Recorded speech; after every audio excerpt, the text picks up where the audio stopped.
Hello friends, നമ്മളൊരു പുതിയൊരു വീട് വെക്കുന്ന സമയത്ത് നമ്മൾ നിർബന്ധമായിട്ടും വീടിന്റെ പുറത്തു ഭാഗത്തായി അഥവാ കാർ പോർച്ചിലായിട്ട് ഒരു പവർ പ്ലഗ് കാണേണ്ടതാണ്.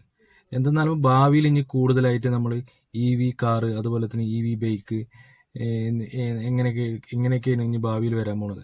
അപ്പോൾ ഇത് ചാർജ് ചെയ്യാനും അതുപോലെ തന്നെ കാറ് മുതലായ നമുക്ക് ഒന്ന് കഴുകാൻ പ്രഷർ പമ്പ് ഉപയോഗിക്കാനും അതുപോലെ കണക്ട് ചെയ്യാനൊക്കെ നമുക്കൊരു പവർ പ്ലഗ് അത്യാവശ്യമാണ് കാർ പോർച്ചിൽ.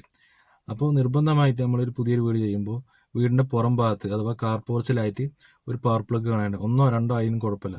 നമുക്ക് ഇപ്പോൾ രണ്ട് വണ്ടി ഉണ്ടെങ്കിൽ രണ്ടെണ്ണം ചാർജ് ചെയ്യാനും നമുക്ക് പോയിന്റ് അത്യാവശ്യമാണ്. അപ്പോൾ ഇനി ഇല്ലെങ്കിൽ തന്നെ നമ്മൾ ആ സമയത്ത് നമ്മൾ എക്സ്റ്റൻഷൻ ബോക്സ് ഒക്കെ ഉപയോഗിച്ചിട്ട് ഉള്ളിൽ കണക്ട് ചെയ്യേണ്ട ആവശ്യം വരും.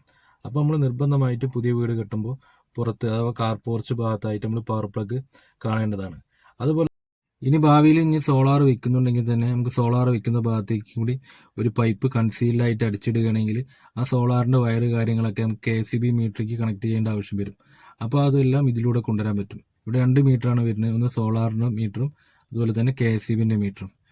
പിന്നെ നമ്മൾ എർത്ത് കാര്യങ്ങൾക്ക് വേണ്ടി ഒരു പൈപ്പും കൂടി അടിച്ചിടുകയാണെങ്കിൽ നമുക്ക് എർത്ത് കാര്യങ്ങളൊക്കെ ഇതിലൂടെ കൊണ്ടുവരികയും നമുക്ക് എർത്ത് ലീക്കേജ് ഉണ്ടാകുമ്പോൾ നമുക്ക് അതൊന്ന് ചുമരിൽ കാര്യങ്ങളൊന്നും സപ്ലൈ വരാതെ നമുക്ക് പ്രൊട്ടക്ഷൻ നൽകുകയും ചെയ്യും.